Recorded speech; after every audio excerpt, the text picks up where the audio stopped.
A 4-year-old street urchin finds wealthy twins tied up under a bridge, but when she tries to help, someone shoves her and something terrible happens.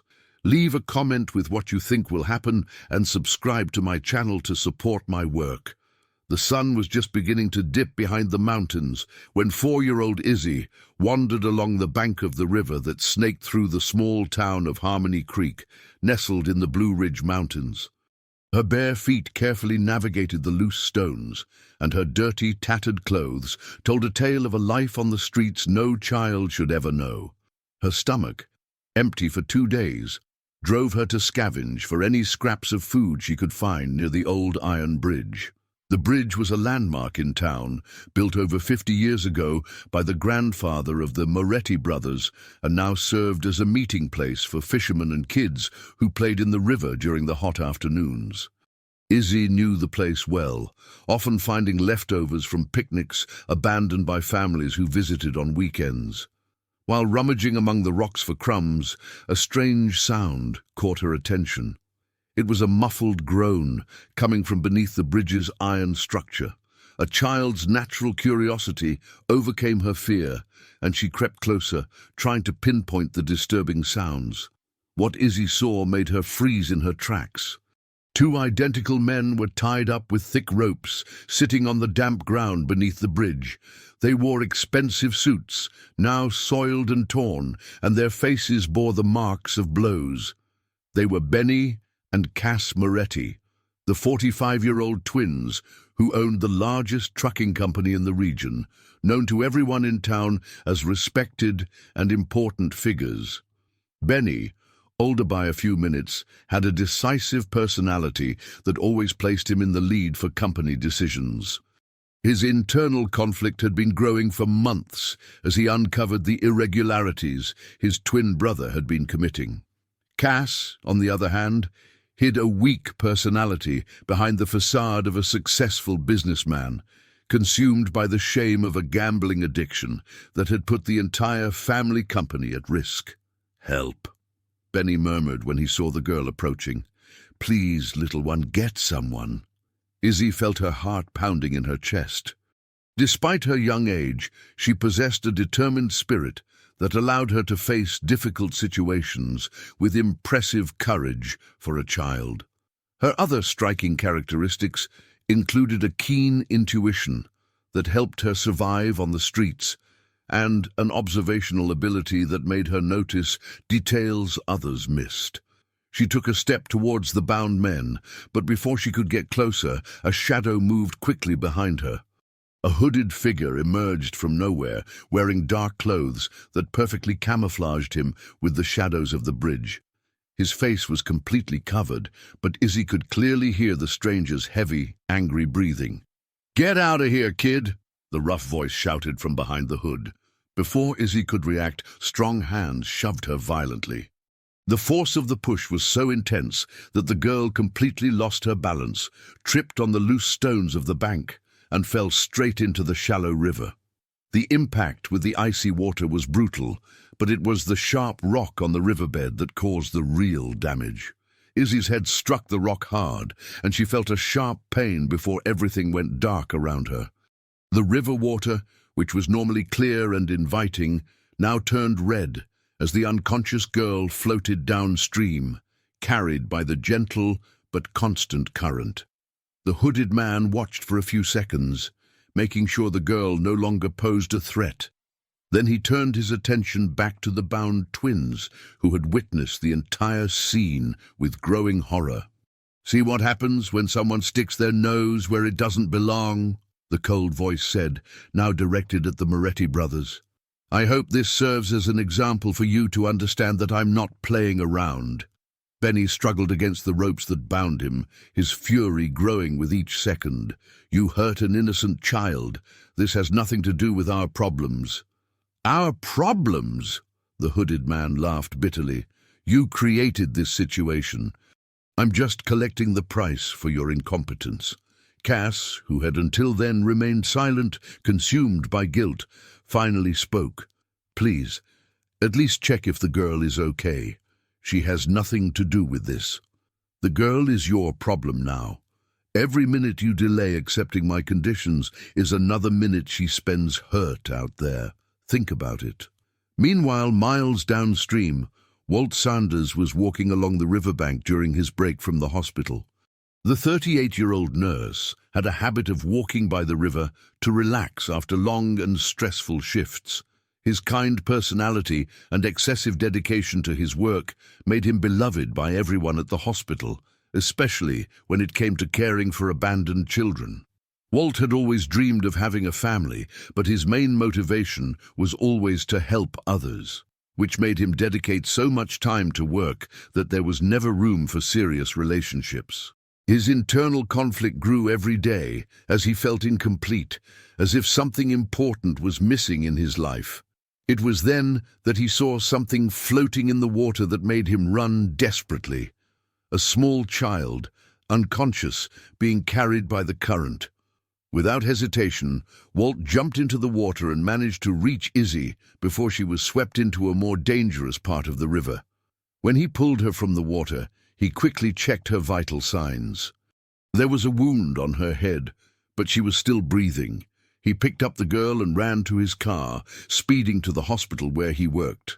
Throughout the journey, a question haunted him. How had such a small child ended up in that situation? And why did he feel that finding her had not been just a coincidence? Izzy woke up slowly, feeling a throbbing pain in her head and the characteristic smell of hospital disinfectant invading her nostrils. The room was silent, except for the rhythmic sound of a machine beeping softly beside the bed. Her eyelids were heavy, but she managed to open them enough to see a tall man in a white coat sitting in a chair beside her bed. Walt watched the girl's every move attentively, relieved to see that she had finally woken up after 8 hours of unconsciousness. He had spent the entire night at the hospital, even though he was off duty, unable to leave the child alone. Something in those big, frightened eyes touched his heart deeply, awakening a protective instinct he had never felt before. "Hey, little one," Walt said softly, leaning forward. "You're safe now. My name is Walt. I'm a nurse here at the hospital. How are you feeling?" Izzy tried to sit up, but the dizziness made her lie down again. Her memories began to return slowly. The bridge, the tied-up men, the hooded figure, the violent shove. Her eyes widened in fear as she remembered what she had witnessed. "The men," she murmured in a weak voice. "The men were tied up under the bridge." Walt frowned, thinking that perhaps it was delirium caused by the head injury. It was common for traumatized children to create fantastical stories to cope with difficult situations. He rechecked the dressings on her wound, pleased to see that the healing was progressing well. "What men, honey?" "You were alone when I found you in the river. 2 men who looked alike in suits," Izzy insisted, her determined personality making her not easily give up on telling the truth. "They were hurt. A man in a hood pushed me." Walt felt a pang in his heart at seeing the desperation in the girl's eyes. Even if they were fantasies, it was evident that she had gone through something traumatic. He decided to change the subject for now, focusing on taking care of her physical and emotional well-being. "Are you hungry? I brought a snack from the hospital cafeteria." Izzy's eyes lit up at the sight of the food. She hadn't eaten anything substantial for 2 days, surviving only on crumbs and river water. Walt helped her sit up and watched with sadness as she devoured the sandwich, clearly malnourished and accustomed to hunger. While she ate, Walt tried to find out more about her situation. "Where are your parents, Izzy? How do you know my name?" The girl stopped chewing and lowered her eyes. "I don't have a mom or dad. I've been living on the streets for a long time." The simple and direct answer broke Walt's heart. He had dealt with many abandoned children during his years working at the hospital, but he had never felt such an immediate and intense connection with any of them. His internal conflict began to intensify. Follow hospital protocols and call social services, or try to find a way to personally protect that child. "How long have you been alone?" he asked gently. "I don't know," Izzy replied, her keen intuition sensing the man's genuine kindness. The aunt who took care of me left, said I was too much work. Walt clenched his fists discreetly, feeling anger towards the person who had abandoned such a small child. His main motivation of always helping others intensified, but this time it was different. It wasn't just professional compassion, it was something much deeper and more personal. Outside the room, the hospital supervisor, Dr. Miller, was talking in a low voice with a social worker. Walt could hear fragments of the conversation through the ajar door, and his heart raced when he realized they were discussing Izzy's fate. "She's a child living on the streets," the social worker was saying. "We'll have to take her to the county shelter until we find a foster family." "Nurse Sanders seems very attached to the girl," commented Dr. Miller. "He spent the whole night here, even though he was off duty. That could be problematic. We need to maintain proper professional distance." Walt felt panic rise in his chest. The idea of handing Izzy over to the system, knowing how the overcrowded and impersonal shelters in the region worked, was unacceptable to him. His kind personality prevented him from accepting that a child who had suffered so much should continue to suffer from institutional neglect. When the voices moved away, he turned to Izzy, who had finished eating and was watching him with her big, attentive eyes. She possessed an impressive ability to observe for her age and had already realized that something was worrying her savior. "Walt sad?" she asked, using his name with the natural familiarity of children. "No, little one. I'm just thinking about some things." He approached the bed and gently held her small hand. "Izzy, would you like to stay with me for a few days? I have a house with a yard where you could play." The girl's eyes lit up with a hope she had long lost. "Really? You won't send me away?" "Never," Walt promised, even knowing he was making a decision that could cost him his career. "But there's one important thing you need to tell me. These men you saw on the bridge, are you sure it wasn't a dream?" Izzy shook her head vehemently. "It wasn't a dream. They were very scared. They called for help when they saw me."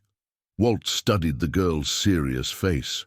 His experience with children had taught him to distinguish between fantasy and reality, and something in the way Izzy told the story made him believe that she had really witnessed something terrible. Her keen intuition, combined with very specific details, suggested it wasn't imagination. "Could you recognize these men if you saw them again?" "Yes, they were alike, like twin brothers. And they had very nice clothes, even though they were dirty." A shiver ran down Walt's spine. In the small town of Harmony Creek, there was only one known pair of twins who wore expensive suits regularly, the Moretti brothers, owners of the trucking company. But that would be impossible. Why would two respected businessmen be tied up under a bridge? At that moment, the door opened, and Dr. Miller entered, accompanied by the social worker. Walt felt his stomach tighten, knowing that the moment of truth had arrived. "Walt, I need to talk to you," the supervisor said in an official tone. "The girl needs to be taken to the county shelter today." "Dr. Miller, I'd like to talk about the possibility of temporarily caring for Izzy," he said, trying to keep his voice steady. "That's not protocol, Nurse Sanders. You're not authorized to care for children in vulnerable situations." Izzy watched the conversation with growing anxiety, her ability to observe, allowing her to understand that her fate was being decided without her being able to participate. Her small fists clenched on the hospital blankets, and she mentally prepared herself for another rejection. "Please," Walt said, his voice full of emotion. "Just a few days, until we find a better solution." Dr. Miller looked at him sternly, but something in the desperate expression of her most dedicated employee made her hesitate. It was the first time in 10 years that she had seen Walt make a personal request. "3 days," she said finally. "You have 3 days to regularize the situation. After that, the girl goes to the shelter, and you may face disciplinary consequences." When they were alone again, Izzy held Walt's hand tightly. "Thank you," she whispered. But Walt knew that 3 days wouldn't be enough to resolve the legal situation, And even worse, if Izzy had really witnessed a crime involving the Moretti brothers, they might all be in much greater danger than they imagined. Walt's house was small but cozy, with walls painted light blue and a yard full of fruit trees that created pleasant shadows during the hot afternoons in the Blue Ridge Mountains. Izzy held the nurse's hand firmly as he opened the front door, her big eyes exploring every detail of what would be her first real home in a long time. "This will be your home for the next few days," Walt said, trying to hide the anxiety in his voice. He knew that 3 days were insufficient to resolve the legal situation, but he didn't want to worry the girl with his own fears. Izzy let go of his hand and walked slowly through the room, carefully touching the furniture as if they were precious treasures. It had been so long since she had been in a safe and clean environment that she could hardly believe it was real. Her determined personality made her want to explore every room, but her experience of abandonment made her cautious. "Can I really touch things?" she asked, looking at a small vase of flowers on the coffee table. "Of course you can, little one. This is your home now," replied Walt, feeling his heart tighten as he realized how the child had been conditioned to believe that she didn't deserve to have good things. During the first 2 days, a delicate routine was established between them. Walt woke up early to prepare a lavish breakfast, something he had never done for himself, but that had become a pleasure when he saw Izzy's smile. She helped as much as she could, arranging the plates and telling stories about the birds she saw in the yard. It was during one of those peaceful mornings that Izzy made a discovery that would change everything. While playing in the yard, looking for colorful pebbles to make drawings in the dirt, her small fingers found something buried near the fence. It was a brown leather wallet, wet from the rain of the previous days, but still in good condition. "Walt!" she shouted, running into the house with the object in her hand. "I found a wallet!" Walt was preparing lunch when he heard the girl's excited shout. When he saw what she had found, he felt a chill in his stomach. The wallet was clearly expensive, made of genuine leather, and seemed to have been lost or discarded recently. "Where did you find this, Izzy?" "It was buried near the peach tree," she replied, watching curiously as Walt carefully opened the wallet. Inside were wet but legible documents, credit cards, and a considerable amount of cash. When Walt saw the name on the documents, his blood ran cold. Cass Moretti. It was the wallet of one of the twins Izzy claimed to have seen tied up at the bridge. His rational mind tried to find a logical explanation. Maybe the wallet had been lost during a walk by the river, or maybe someone had found it and discarded it after stealing the money. But the coincidence was too disturbing to be ignored. "Izzy," he said, crouching down to be at the girl's level, "are you absolutely sure about what you saw at the bridge? It's very important that you tell me the truth." The seriousness in Walt's voice made Izzy understand that this was no game. Her keen observational skills had noticed how tense he had become upon seeing the papers in the wallet. "I saw it, Walt. They were very scared. The man in the hood was mad at me because I saw them," she said, her voice small but firm. Walt studied the wet documents more closely. Among them were receipts for bank transactions, account statements, and papers that appeared to be contracts from the Moretti Trucking Company. Some numbers caught his attention. Transfers of large sums of money to accounts he didn't recognize, all dated within the last few weeks. At that moment, the doorbell rang. Walt quickly put the wallet and documents in a kitchen drawer, signaling for Izzy to remain quiet. When he opened the door, he found a well-dressed, middle-aged man with a kind smile, but eyes that seemed to scan the interior of the house. "Good afternoon," the man said, extending his hand. "My name is Everett Coons. I'm an accountant for the Moretti Trucking Company. I heard that you're a nurse at the hospital, and you took care of a girl who was found in the river." Walt felt every muscle in his body tense, but he maintained a neutral expression. "Can I help you with something?" "Actually, I came to check if the child is okay. The Moretti family has great appreciation for the community, and they were worried when they heard about the accident," Everett explained. trying to look over Walt's shoulder into the house. "The girl is recovering well, thank you for your concern," Walt replied dryly, starting to close the door. "Good to know. If you need anything, I'll be available." "The Morettis are very generous people," Everett insisted, handing over a business card. "In fact, they would very much like to meet the girl personally to make sure she's all right." "That won't be necessary," Walt said firmly, closing the door. Izzy had heard the entire conversation hidden behind the living room wall. When Walt turned around, he found her with wide, frightened eyes. "It was the voice," she whispered, trembling. "It was the voice of the man who pushed me." Walt felt the world spin around him.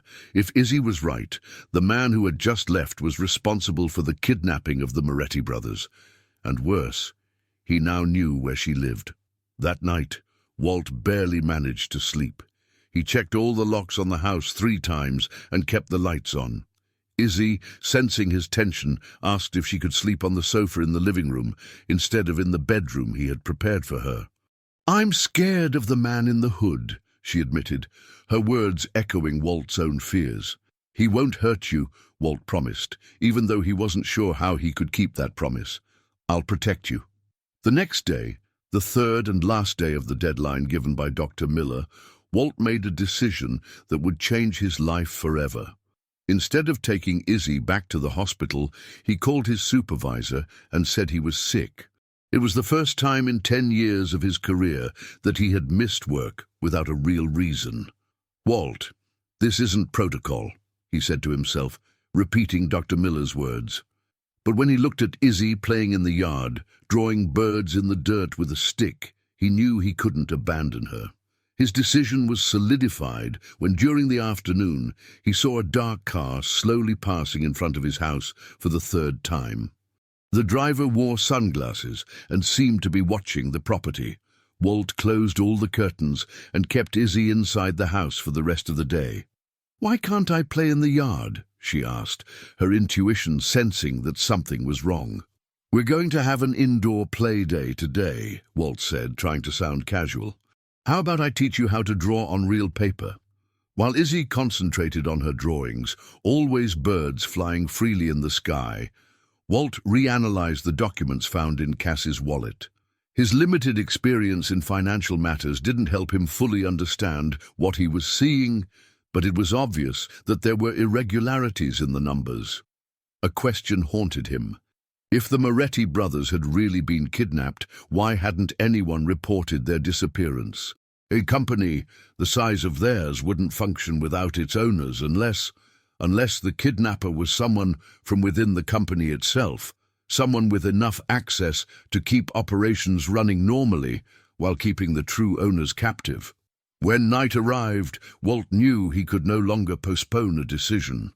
The deadline had expired, and in the morning, Dr. Miller would send someone to pick up Izzy. He had a few hours to decide between handing the girl over to the system or running away with her to protect her. Looking at Izzy, sleeping peacefully on the sofa, clutching a teddy bear he had bought for her on the first day, Walt realized that his choice had been made a long time ago. They would flee in the morning, but first he needed to find out the truth about what had happened at the bridge. And to do that, he would have to return to the place where it all began, even knowing that he might be walking straight into a trap. Walt woke up at 4 in the morning when it was still dark and the town slept in silence. He had spent the entire night planning every detail of the investigation he would conduct at the bridge before sunrise. Izzy continued to sleep soundly on the sofa, her hair spread on the pillow and a peaceful expression on her face that contrasted with all the chaos surrounding their lives. He left a simple note next to her. "I'll be back soon. Stay home and don't open the door to anyone." He knew it was risky to leave her alone, but taking her back to the place where she had been attacked would be even more dangerous. The walk to the bridge took 20 minutes in the dark. Walt used only the light from his cell phone to illuminate the path, trying to make as little noise as possible. The river ran gently, and the nocturnal sounds of nature created an unsettling soundtrack for his mission. When he arrived at the iron bridge, he carefully examined the area, where Izzy had said she saw the men tied up. On the damp ground under the structure, he found marks that confirmed his worst suspicion. There were clear signs that people had remained there for a prolonged period. Cut ropes were scattered on the ground, and there were dark stains that could be blood. Walt photographed everything with his cell phone, documenting every piece of evidence he found. His training as a nurse had taught him to be meticulous and observant, skills that were now proving useful in an improvised investigation.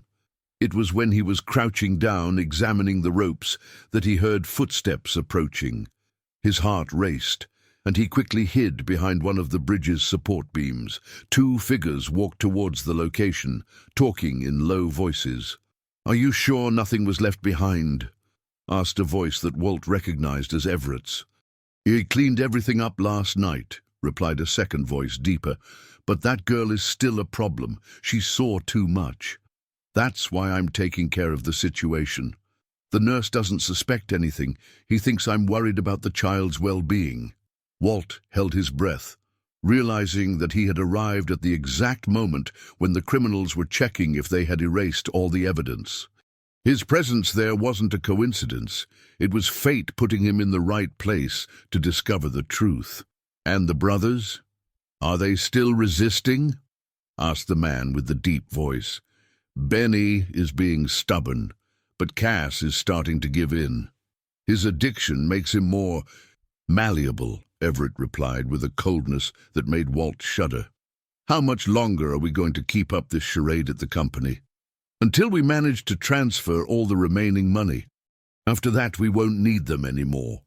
The words had a sinister tone that left no doubts about Everett's intentions. Walt realized that it wasn't just a kidnapping for money, but an elaborate plan to steal the entire Moretti company from the inside.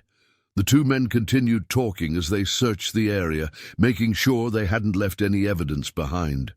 Walt remained motionless, recording the conversation on his cell phone whenever he could clearly capture the words. "The girl needs to be silenced permanently," Everett said after a few minutes. "We can't risk her identifying our operation." "How do you plan to do that without raising suspicion?" "I have a plan. The nurse trusts me. He believes I represent the interests of the Moretti family. It will be easy to convince him to hand over the child to me." Walt felt a fury rise in his chest. The idea that someone was planning to hurt Izzy filled him with a rage he had never experienced before. His motivation to protect the vulnerable had never been so intense and personal. When the men finally walked away, Walt waited another 15 minutes before leaving his hiding place. His hands trembled as he checked if the recording had worked. The quality wasn't perfect, but it was possible to understand most of the conversation. The way back home was a race against time. The sun was beginning to rise on the horizon, and Walt knew that Izzy would wake up soon. When he arrived home, he found her still sleeping but restless, as if she sensed the danger that surrounded them. "Walt," she murmured when she heard his footsteps in the living room. "I'm here, little one. I came back as I promised." Izzy sat up on the sofa, rubbing her eyes. "You left during the night. I was scared. I needed to check something important. Now I know you were right about everything you saw on the bridge." Izzy's face lit up with a mixture of relief and validation. For so many days, she had felt that no one truly believed her story, treating her like a traumatized child with an active imagination. "Are the men who look alike still trapped?" she asked with genuine concern. "They are. And now we know who trapped them," Walt replied, showing her the cell phone with the recording. "But that means we're in danger. The man who came here yesterday plans to hurt us." Izzy didn't show surprise. Her life experience on the streets had taught her to recognize when adults had bad intentions. Her keen intuition had already picked up on the falseness in Everett's smile the day before. At that moment, Walt's phone rang. It was Dr. Miller from the hospital. "Walt, where are you? I sent someone to pick up the girl at your house, but they didn't find anyone." "I'm at home, Doctor." "I didn't see anyone come by here," he lied, looking out the window to check if anyone was watching the property. "The deadline has expired. You have 1 hour to bring the child to the hospital, or you will face serious disciplinary consequences." When he hung up the phone, Walt was faced with an impossible choice. Handing Izzy over meant putting her directly into the hands of Everett, who had access to everyone in town through his respected position in the Moretti Company. But running away with her would mean abandoning his career and becoming a fugitive. "We're going to have to leave town," he said to Izzy, making the most difficult decision of his life. "Where to?" she asked, her determined personality making her face the situation with more courage than many adults would have. "To a safe place where we can think about how to help the men you saw on the bridge." Izzy nodded, demonstrating an impressive maturity for her age. "They need our help. The man in the hood is very bad." While Walt quickly packed some clothes and supplies, his cell phone rang again. It was an unknown number. "Hello? Nurse Sanders," said the familiar voice of Everett. "We need to talk urgently about the girl. I have important information about her family." "What kind of information?" Walt asked, trying to buy time. "Preferably in person. Can I meet you at your house in an hour?" "That won't be possible. I'm on my way to the hospital." "That's a shame." "Well, maybe it's better this way. We don't want the child to hear certain painful truths about her past."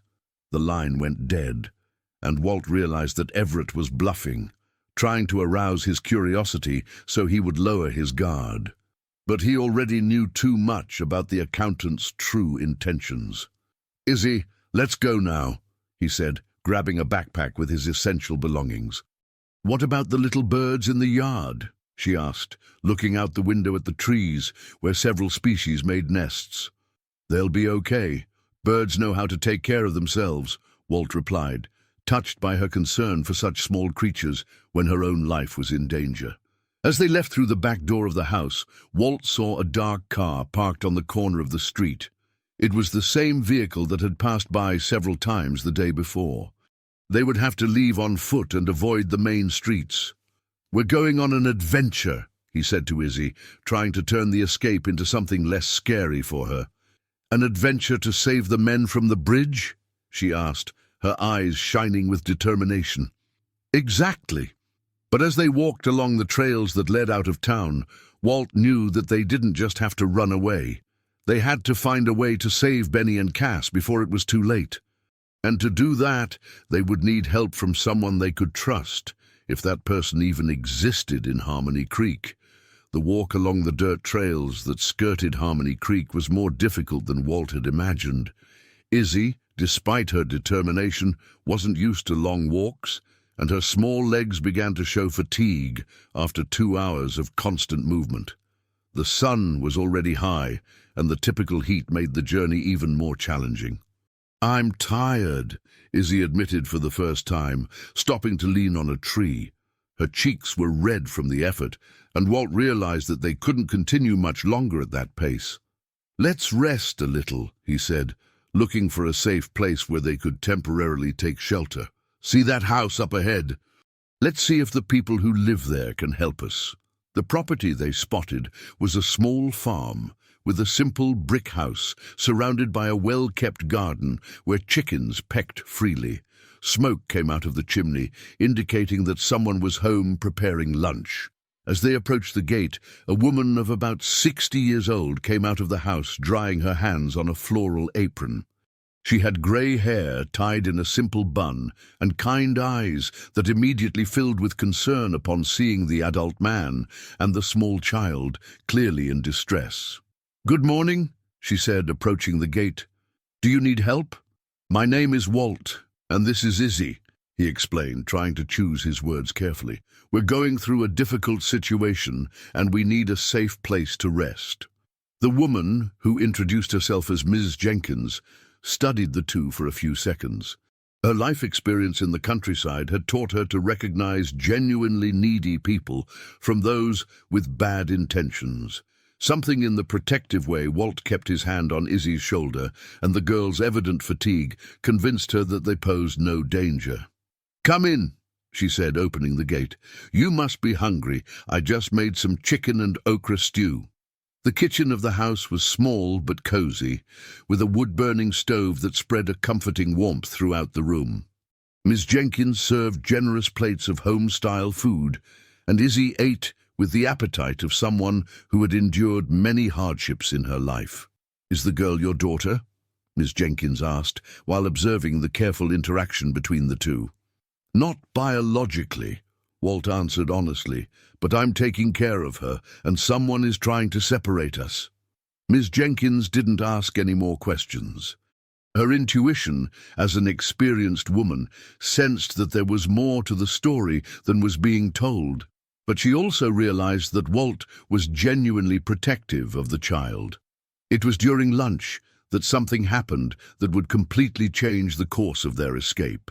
Izzy was playing with a stick in the yard when she found a small, shiny object buried near the chicken coop. It was a small digital recorder, the kind used in business meetings. "Ms. Jenkins," she called out, running back to the kitchen, "I found this in your yard." The woman frowned upon seeing the device. "I've never seen that object before. Where could it have come from?" Walt examined the recorder with growing interest. It was an expensive, professional model, and clearly didn't belong in a simple country home. When he pressed the play button, he almost dropped the device upon hearing Everett's familiar voice. "A transfer of $300,000 from the main account to the offshore account must be made tonight. Benny is resisting, but Cass has already signed half of the documents." The recording continued with specific details about illegal financial transactions, dates, amounts, and even bank account numbers. It was devastating evidence against Everett, recording complete confessions of his crimes. "How did this end up in my yard?" Miss Jenkins asked, clearly disturbed. Walt studied the device more closely and noticed scratches and dirt marks, as if it had been buried recently. A theory began to form in his mind. Maybe someone from Everett's own operation was trying to create evidence against him, possibly one of the Moretti brothers who had managed to record the confessions before being captured. "Izzy," he said carefully, "can you remember anything else about what happened at the bridge? Any detail you haven't told me yet?" The girl thought for a few moments, her observational skills working to recover memories she had tried to forget. "One of the men who looked alike was messing with a small box before the man in the hood arrived. He hid the box when he heard footsteps." The revelation made perfect sense to Walt. One of the twins had managed to record evidence against Everett, and realizing he would be captured, had hidden the recorder. But how had the device ended up in Miss Jenkins' yard? The answer came when the woman casually mentioned that her property bordered the back of the Moretti Trucking Company. "The company's main warehouse is right behind those oak trees," she said, pointing to a row of trees on the horizon. "Have you seen any strange activity there recently?" Walt asked. "Now that you mention it, yes. There have been cars going in and out during the early hours, which is strange because the company normally only operates during the day. And last night I heard loud voices, as if people were arguing." Walt realized that they had found not only a refuge, but a perfect strategic base to observe the company where the Moretti brothers were likely being held captive. The location of Miss Jenkins' farm offered a privileged view of Everett's operations. "Ms. Jenkins," he said, making a risky decision, "I need to tell you the whole truth about our situation." During the next hour, Walt explained everything, rescuing Izzy from the river, her story about the men tied up at the bridge, the discovery of Cass's wallet, the recorded conversation between Everett and his accomplice, and the realization that the Moretti brothers were being held prisoner in their own company. Ms. Jenkins listened to everything in silence, her expression becoming increasingly serious as the story unfolded. When Walt finished, she remained quiet for a few minutes, processing all the information. "The Moretti brothers have always been good people," she said finally. "They hired my late husband as a driver 15 years ago and always treated our family with respect. If they're in danger, I need to help. It's very risky," Walt warned. "Everett has already shown that he is capable of hurting a child. We don't want to put you in danger too." "My boy," Miss Jenkins said firmly, "I've lived on this land for 60 years. I won't let a criminal destroy good families while I can do something to stop it." That afternoon, they established an observation plan. Miss Jenkins knew every trail and secret path around the company property, valuable information that could be crucial for an eventual rescue operation. Izzy, with her natural ability to go unnoticed due to her size and her experience hiding, would be responsible for observing movements during the day. "I can hide behind the trees and no one sees me," she said confidently, demonstrating how her life on the streets had developed skills useful for the current situation. When night arrived, they saw lights on in the company's main warehouse, confirming that there was activity outside normal hours. Cars arrived and left, and occasionally they could hear voices, although they couldn't distinguish specific words due to the distance. "Tomorrow we'll get closer," Walt decided. "We need to be sure of exactly where the brothers are being held before we try anything." Izzy slept peacefully that night for the first time in days, feeling safe in Miss Jenkins' welcoming home. But Walt remained awake, studying the recorder and planning the next steps. He knew that they couldn't stay hidden forever. Everett would eventually find out where they were, and when that happened, they would all be in danger. They had few days, maybe just a few hours, to gather enough evidence and find a way to free the Moretti brothers. Time was running out, and the lives of 4 people depended on the decisions they would make in the next 24 hours. The dawn brought with it a thin mist that covered the fields around Ms. Jenkins' farm, creating the perfect camouflage for the reconnaissance mission they had planned. Walt woke up before sunrise, his nerves tense from the responsibility he carried. It wasn't just his life and Izzy's that were at stake, but also the lives of the Moretti brothers. Izzy demonstrated an impressive calm for a 4-year-old who was about to participate in a dangerous operation. Her street survival experience had taught her to move silently and hide in small spaces, skills that were now proving crucial. "Remember the plan?" Walt asked as he checked for the last time the path they would take through the woods that separated the farm from the company warehouse. "Yes, I stay hidden and count how many people go in and out. If I see the man in the hood, I make the hand signal," she replied, demonstrating the same determination that had kept her alive during her months on the streets. Ms. Jenkins had prepared a thermos of hot coffee and some sweet rolls to sustain them during the vigil. "Take care of yourselves," she said, her voice filled with maternal concern. "If something goes wrong, run straight back here." The trail through the woods was more difficult than it had seemed the night before. Low branches scratched their arms, and the uneven terrain forced them to move slowly to avoid making noise. Izzy followed behind Walt, her small feet finding footholds that he didn't even realize existed. When they reached the edge of the woods, the Moretti Trucking Company stretched out before them. The complex was larger than Walt had imagined, with 3 main warehouses, a 2-story administrative building, and a parking area that could accommodate dozens of trucks.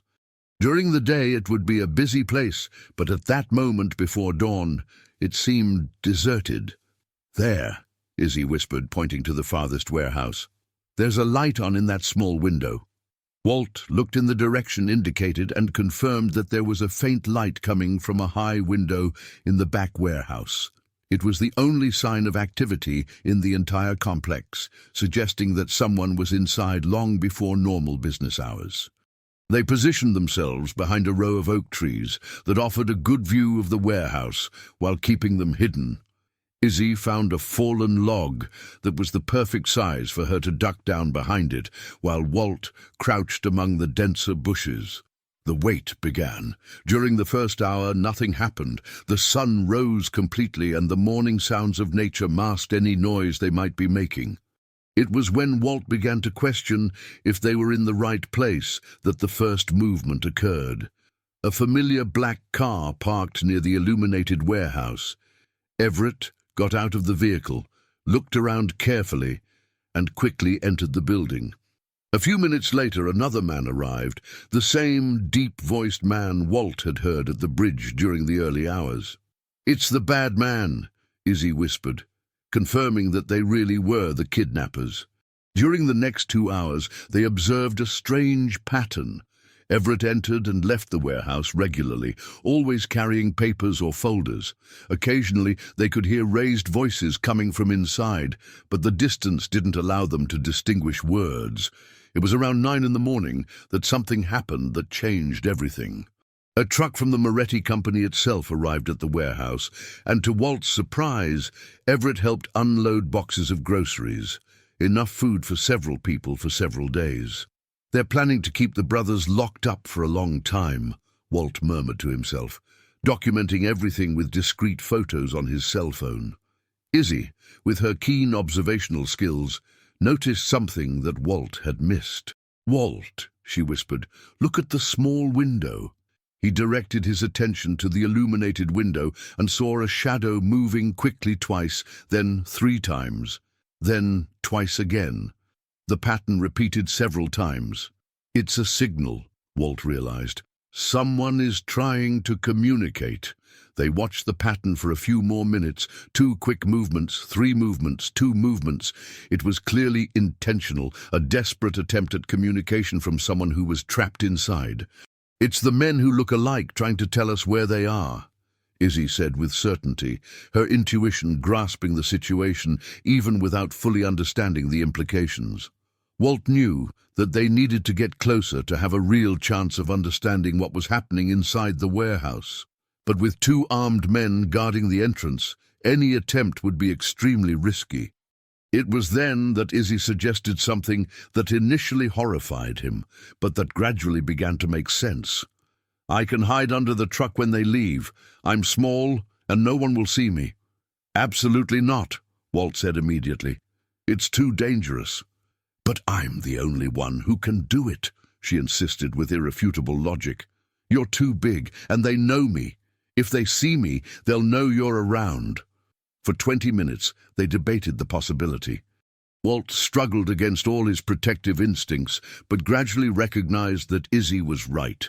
Her small stature and experience hiding were unique advantages in the situation.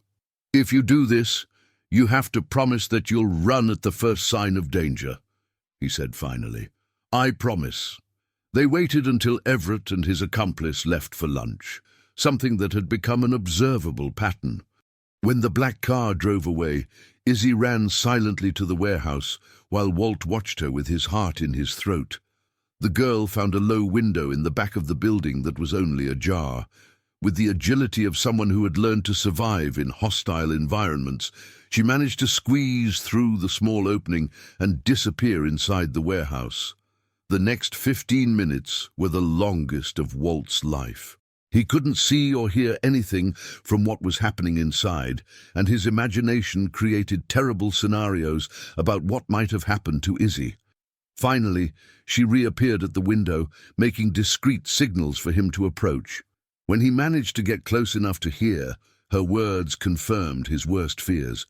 "They're in there," she whispered. "The 2 men who look alike are tied up in chairs, and there's another man too, a lady." "A lady?" Walt asked, confused. "Yes. She was crying and talking about a girl. I think she was talking about me." The revelation struck Walt like a lightning bolt. There was a 3rd victim in the warehouse, a woman who apparently had some connection to Izzy. Who was she, and why had Everett captured her too? "Did you manage to hear her name?" "Siren. The men in suits called her Siren." The name echoed in Walt's mind, but he couldn't connect it to anything specific. What he knew for sure was that the situation had become much more complicated. It wasn't just 2 businessmen in danger, but 3 people, including a woman whose name suggested some relationship with Izzy. "There's more," she continued. "I heard the man in the hood talking on the phone. He said he was going to get the nurse's girl tonight." Walt's blood ran cold. Everett had discovered where they were hiding and planned to capture Izzy that very night. They had few hours to act before they all became prisoners. "We need to go back now," he said, helping Izzy out the window. As they ran back through the woods, a question haunted Walt. Who was Siren, and what was her connection to Izzy? The answer to that question could be the key to understanding the whole situation, but first they needed to make sure they got back to Ms. Jenkins' farm alive. Behind them, without them realizing it, Everett's black car had returned earlier from lunch. And through the binoculars he kept in the passenger seat, he had seen two figures running through the woods towards the neighboring property. The net was closing in, and the night promised to be decisive for everyone involved. When they arrived at Miss Jenkins' farm, Walt and Izzy were breathless and loaded with information that completely changed the scenario of the situation. The elderly woman waited for them on the porch, her worried expression intensifying upon seeing the agitated state in which they returned. "What happened?" she asked, quickly leading them inside the house. "We found where they're being held," Walt said, still trying to process everything he had discovered. "But there are 3 people in there, not just the Moretti brothers. A woman named Siren." Ms. Jenkins stopped serving them water, her expression changing dramatically. "Siren? Did you say Siren? Do you know that name?" Walt asked, noticing the woman's strange reaction.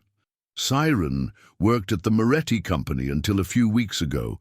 She was a young woman, very dedicated, always talking about a little daughter she was raising alone." Miss Jenkins looked directly at Izzy, a 4-year-old girl who had been abandoned by her family. The silence that followed was dense and charged with meaning. Izzy, with her keen observational skills, realized that the adults were reaching an important conclusion about her, but she couldn't fully understand what was happening. "Do you think she's my mum?" asked Izzy directly, her determined personality not allowing her to avoid the difficult question. Walt knelt down in front of her, choosing his words carefully. "It's possible, little one. Do you remember someone named Siren?" Izzy closed her eyes, trying to access memories that seemed hazy and distant. "I remember a lady who gave me food sometimes. She sang when she was sad." "What did her voice sound like?" Miss Jenkins asked gently. "Soft, like the water in the river when there's no wind." The childish but poetic description convinced the adults that they were on the right track. Siren was probably Izzy's mother, and her presence in captivity along with the Moretti brothers suggested that she had discovered something about Everett's criminal activities. "Why did he lock up my mom?" Izzy asked, the word mom coming naturally from her lips for the first time in months. "Probably because she found out about the crimes he was committing at the company," Walt explained. "Honest people become dangerous to criminals." At that moment, the house phone rang. "Ms. Jenkins answered cautiously, and her expression became even more worried during the conversation. "It was my neighbor in town," she said after hanging up. "There are men looking for you, showing photos, and offering money for information." The news confirmed Walt's worst fears. Everett had mobilized a search network, and it was only a matter of time before they discovered where they were hiding. They needed to act quickly, but a direct rescue would be impossible with only 3 people, one of them a child. "We need help," Walt admitted, "but we don't know who to trust in town." It was then that Izzy made a suggestion that initially seemed absurd, but gradually began to make sense. "What if we told everyone in town?" "If everyone knows, the man in the hood can't hurt anyone." "What do you mean, little one?" "On the street, when someone wants to protect something, they tell a lot of people. Then it's hard for bad men to do bad things." Izzy's childish logic touched on something Walt had studied about small communities. In small towns, social pressure and collective knowledge were often more effective than formal authorities in solving problems. "She's right," Miss Jenkins said thoughtfully. "If the whole town knows what's happening, Everett won't be able to continue pretending to be a respectable person. But how do we spread the information quickly without him finding us first?" The answer came from an unexpected source. Ms. Jenkins' kitchen radio was tuned to the local station, and they heard the announcer announcing the afternoon programming, which included a listener participation show where people called in to discuss community issues. "That's it," Walt said, an idea beginning to form. We're going to use the radio. During the next hour, they planned a risky but potentially effective strategy. Walt would call the radio program as a concerned listener, revealing information about the disappearance of the Moretti brothers and the suspicious activities at the company. The recording they had of Everett himself would be played live, exposing his crimes for the whole town to hear. "What if he tries to stop us?" Ms. Jenkins asked. "That's why we need to act fast. Once the information is on the air, it'll be too late for him to try to cover it up." At 3 in the afternoon, when the listener participation program began, Walt made the call. The announcer, Mr. Arnold, had been known in town for decades and had the trust of virtually all residents. "Mr. Arnold, I need to report something very serious that's happening in our town," Walt began, trying to keep his voice steady. "Go ahead, friend." "We're listening. The Moretti brothers, Benny and Cass, have been missing for several days. They're being held prisoner in a warehouse at their own company by Everett Coons, the accountant." The silence on the line was brief, but Walt could imagine the announcer's shock. "Friend, that's a very serious accusation. Are you sure about what you're saying?" "I have proof. I'm going to play a recording of Everett himself confessing to the crimes." Walt played the most incriminating excerpts from the recording found in Ms. Jenkins' yard. Everett's voice echoed through the radio speakers, talking about illegal money transfers and keeping the Moretti brothers captive. The effect was immediate. The radio's phone began to ring incessantly, with shocked listeners wanting to know more details. Mr. Arnold, an experienced professional, kept the program on the air and asked listeners to share the information with friends and family. "If this is true," the announcer said, "we need to act as a community to protect our fellow citizens." During the next 30 minutes, the entire town of Harmony Creek learned about the situation. Truckers who worked for the company called in, confirming that they had noticed strange activities. Other employees reported that Everett had been acting authoritatively in recent weeks, making decisions that normally fell to the Moretti brothers. It was when the program was at the height of the discussion that something happened that no one expected. Everett himself called the radio station. "Mr. Arnold, I need to make a clarification about these absurd accusations," he said, trying to maintain a calm but clearly nervous tone. "Everett, good thing you called. Can you explain where the Moretti brothers are?" "They're traveling on business. These recordings are fabrications made by people who want to harm the company." But Everett's voice on the live call was exactly the same as the recordings that had been played moments before. Listeners immediately realized it, and the radio's phone exploded with people confirming that it was the same person. "Everett," Mr. Arnold said, "a lot of people are recognizing your voice in the recordings. Would you like to come to the studio to clarify personally?" The line went dead. Everett had hung up. At Ms. Jenkins' farm, they listened to the program with growing satisfaction, but also with apprehension. They had managed to expose Everett publicly, but that also meant that he had nothing left to lose. A cornered criminal could become extremely dangerous. "Now he's going to try to get rid of the evidence," Walt said, referring to the prisoners in the warehouse. "Or he'll try to escape," added Ms. Jenkins. Izzy, who had followed everything with attention, made an observation that chilled the adult's blood. "What if he hurts my mum to get revenge on us?" The question brought back all the urgency of the situation. Exposing Everett publicly had been necessary, but it had also created a race against time. They needed to get to the warehouse before he took desperate measures against the prisoners. "We're going to have to go there," Walt said, making the riskiest decision of his life. "Now the whole town knows where they are," added Miss Jenkins. "If we go as a group, Everett won't be able to stop us." But as they prepared for what would be the final confrontation, Everett was in the warehouse making decisions that would put all lives in immediate danger. The public exposure had forced his hand, and he was willing to do anything to escape the consequences of his crimes. The reaction of the Harmony Creek community was faster and more intense than anyone could have predicted. Less than an hour after the radio broadcast, Cars began to gather in the town's central square, and groups of people formed on street corners, discussing the situation of the Moretti brothers animatedly.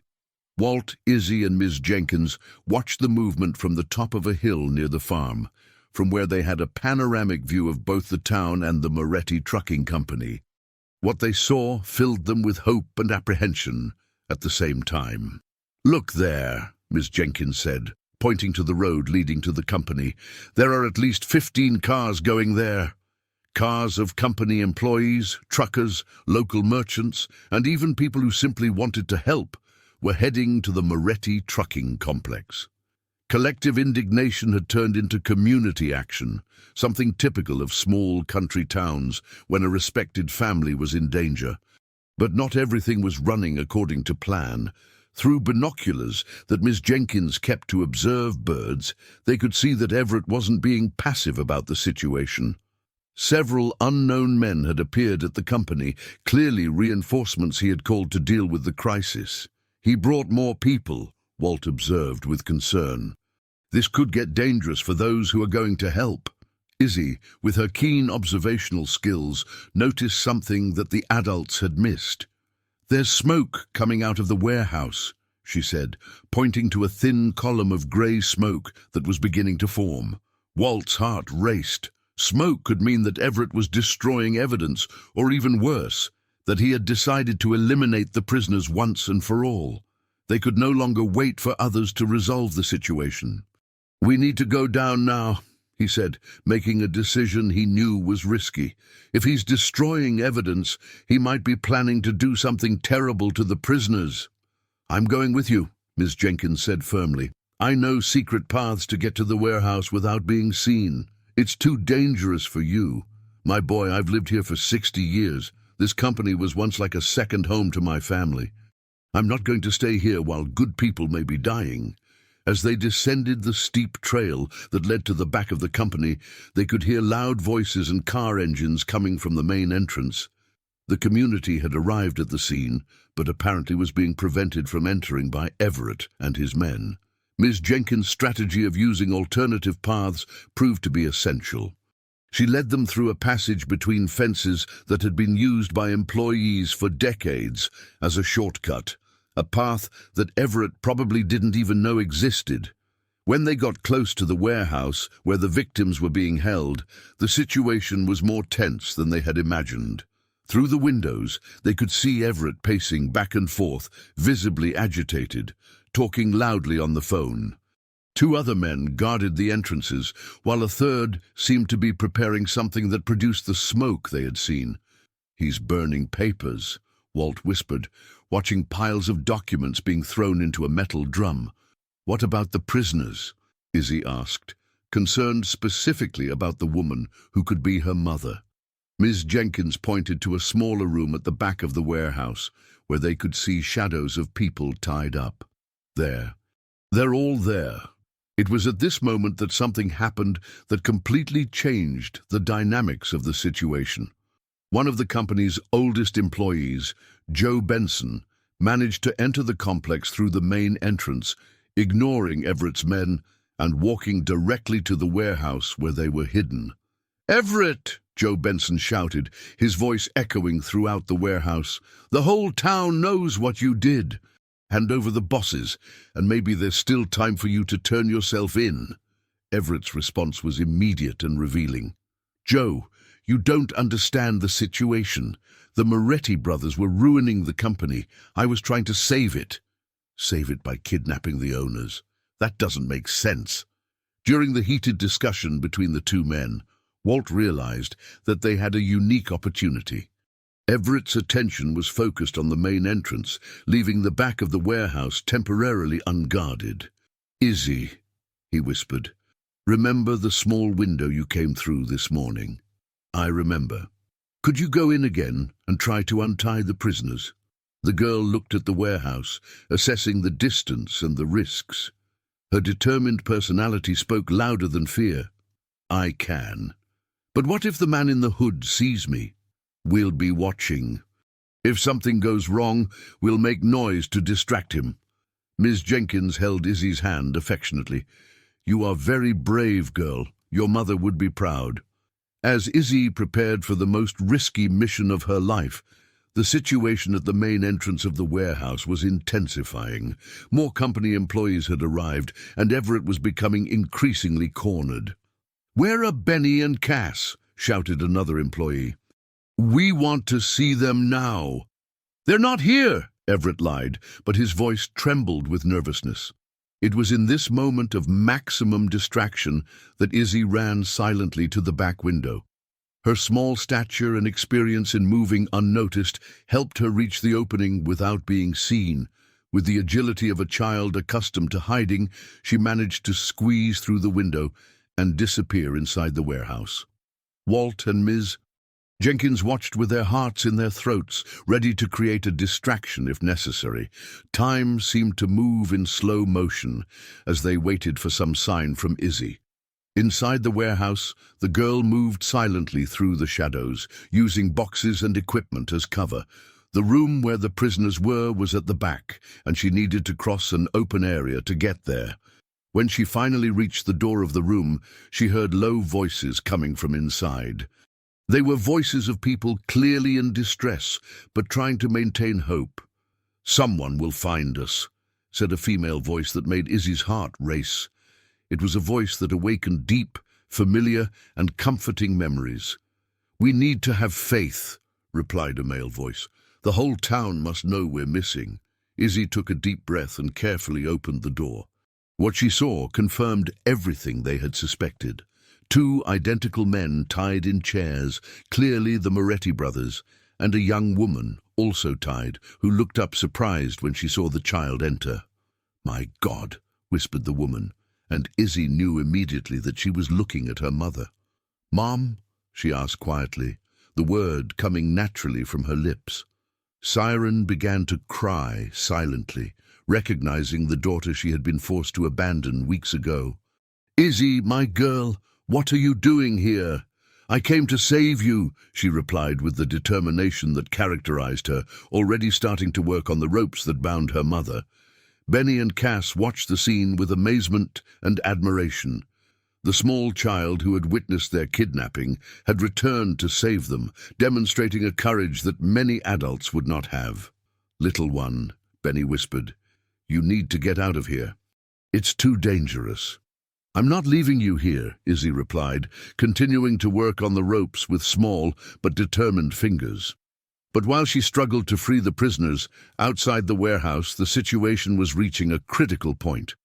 Everett had realized that he was losing control of the situation and had made a desperate decision.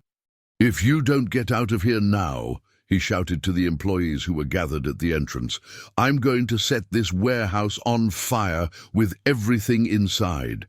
The threat silenced everyone instantly, realizing that they were dealing with a man who had completely lost control of the situation and was willing to do anything to escape the consequences of his actions. Everett's threat echoed through the warehouse like thunder, making everyone present understand that the situation had become a matter of life and death. Outside, the company employees and townspeople looked at each other with growing horror, realizing that they were dealing with a man who had completely lost his reason. Inside the room where the prisoners were, Izzy froze for a few seconds upon hearing the threat. Her small hands trembled on the rope she was trying to untie, but her determined personality did not allow the fear to paralyze her. If anything, the urgency of the situation made her work even faster. "Izzy, my daughter, you need to get out of here now," Siren pleaded, her voice filled with maternal despair. "If he really setting the barn on fire—" "I won't leave you," Izzy replied firmly, finally managing to loosen the ropes binding her mother's wrists. "Walt is outside. He'll help us." Benny, observing the child's determination, felt a mix of admiration and terror. "Little one, who's Walt?" "The man who saved me from the river. He's good. Like you guys." Cass, who had remained quieter due to his guilt over the financial troubles he had caused, finally spoke. "It was my fault all this happened. My gambling debts gave Everett the opportunity he needed. Now is not the time for blame. Benny said firmly. "We need to get out of here." Outside, Walt and Miss Jenkins watched with growing despair as Everett and his men began spreading flammable liquid around the barn. The strong smell of gasoline reached them, confirming that the threat was not a bluff.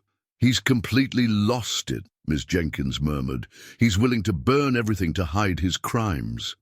Walt knew they couldn't wait any longer. Izzy was inside, and every second that passed increased the danger for everyone. His motivation to protect the vulnerable had never been so intense, and he made a decision that would change everything. "Ms. Jenkins, can you get to the employees at the entrance and tell them exactly where the prisoners are?" "I can, but what are you going to do?" "I'm going in through the back window and helping Izzy." Before the elderly woman could protest, Walt was already running toward the barn. His training as a nurse had given him basic knowledge of emergency situations, but nothing had prepared him to face a desperate criminal in a building that was about to be set on fire. At the main entrance of the barn, the tension had reached a critical point. Joe Benson, the oldest employee, was trying to negotiate with Everett, but it was obvious that the accountant had lost any semblance of rationality. "Everett, you've worked here for 20 years, Joe shouted. "Benny and Cass have always treated you like family. Why are you doing this?" "Family?" Everett laughed bitterly, holding a lighter in his hand. "They never valued me, 20 years taking care of their finances, and they didn't even know my name right. That doesn't justify kidnapping and robbery. I deserved more.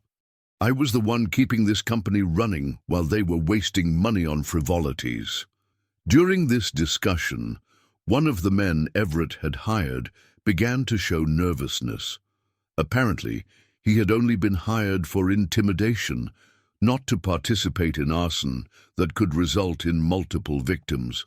"Everett," the man said hesitantly, "this is going too far. I didn't sign up for this." "It's too late to have a conscience," Everett snarled. "You're all accomplices now." At that moment, Walt managed to reach the back window and squeeze through the small opening, a much more difficult task for an adult than it had been for Izzy. When he finally got inside, he found the girl working feverishly to untie Cass, while Cyrene, with her hands free, helped to free Benny. "Walt!" Izzy exclaimed when she saw him, her face lighting up with relief. "I'm here, little one. We're all getting out together." Serene looked at the man who had saved her daughter, tears in her eyes. "Thank you for taking care of her. I wanted to come back, but Everett said that if I showed up in town, something terrible would happen to Izzy." "That's why you disappeared," Walt understood. "He was blackmailing you too. I found out he was stealing money from the company. When I tried to tell the brothers, he threatened me. He said that if I said anything, he would make Izzy disappear forever." Benny, finally free from the ropes, rubbed his sore wrists. "Everett told us you had left town voluntarily. We never suspected you were being coerced." The smell of gasoline was getting stronger, indicating that Everett was preparing to fulfill his threat. Walt knew they needed to get out immediately, but the barn had only 2 exits. The main entrance, where Everett was with his men, and the small window in the back, which would be impossible for 4 adults and a child to use quickly. "Is there another way out?" he asked the Moretti brothers. "There's an emergency door on the west side," Cass said, "but it's locked from the outside." "I can unlock it," Izzy said unexpectedly. "I'm small, and I can get under the door if there's a gap." Before anyone could protest, she had run to examine the door mentioned. Indeed, there was a small space between the door and the floor, the result of years of wear on the wood. "I can get through and open it from the other side," she confirmed. "Absolutely not," Cyrene said immediately. "It's too dangerous." "Mom, I'm the only one who fits. And if we don't try, we'll all be trapped here." The irrefutable logic of a 4-year-old touched everyone present. Walt knelt in front of Izzy, looking her in the eyes. "If you do this, you have to promise that you'll run away from the barn as soon as you open the door. Don't look back, don't wait for us, just run." "I promise." At that moment, they heard Everett shouting at the main entrance. "Last warning. "Everyone get out, or I'll burn this place down now." Izzy bent down and began to squeeze under the door.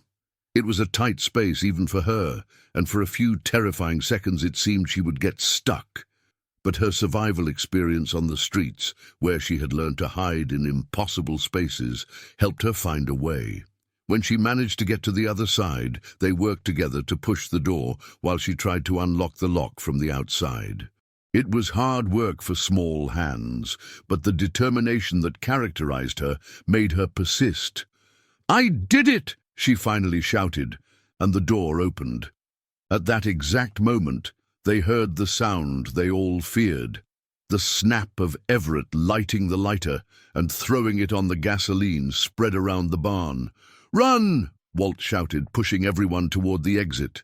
The flames began to spread rapidly through the barn, creating a desperate race against time.